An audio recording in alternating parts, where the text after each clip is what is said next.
Okay, so fresh off Hamzah Sheeraz's win against Edgar Berlanga at super middleweight, and of course Sheeraz making his debut at super middleweight. A amazing performance from Sheeraz, to be honest. Better than what even I thought would happen. I thought Hamzah Sheeraz is a good enough boxer to be able to keep Edgar Berlanga on the outside and outwork him and outbox him. He just went out there and steamrolled Edgar Berlanga. You know, I'm like, was the weight cut making that much of a difference for you? Like, you couldn't do that to Carlos Adames, but you could do that to Edgar Berlanga, the much bigger, more physical guy. Now, granted, Carlos Adames is the far better boxer out of the two, the far better technical boxer out of Berlanga and Adames, of course.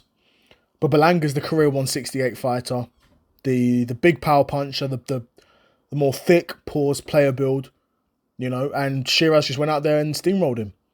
Dropped him a couple times, and then the ref called it. That was it for Edgar Berlanga. But yeah, like I said, even easier than what I thought it'd be.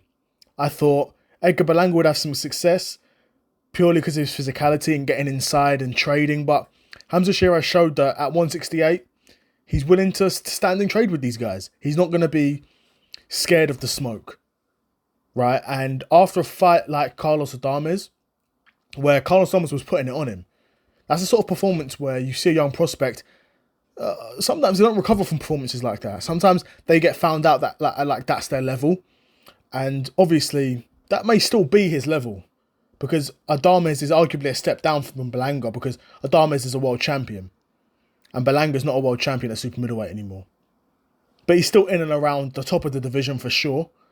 But yeah, really, really good performance from Sheeraz.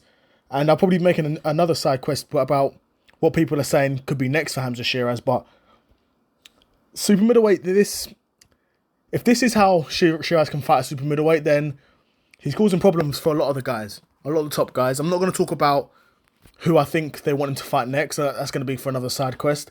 But a really impressive performance from Hamzah Sheeraz, and he's almost earned me back as a fan after that, I'll be honest. Because before the Adames fight, I don't think I'd ever covered him before. And the Adames fight I covered, and was a really disappointing performance from him. I felt Carlos Adames executed his game plan perfectly. And I was really sad that Carlos Adames couldn't actually get the win on that occasion, because he deserved it.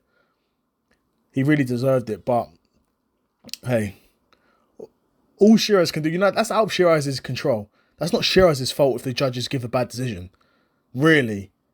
It might be Turkey Al Sheikh's fault, but I'll leave that for another episode. I'll leave that for another side quest probably. But you know what I'm saying? That's not Sheeraz's fault. And then Sheeraz came out here again in his first fight at super middleweight.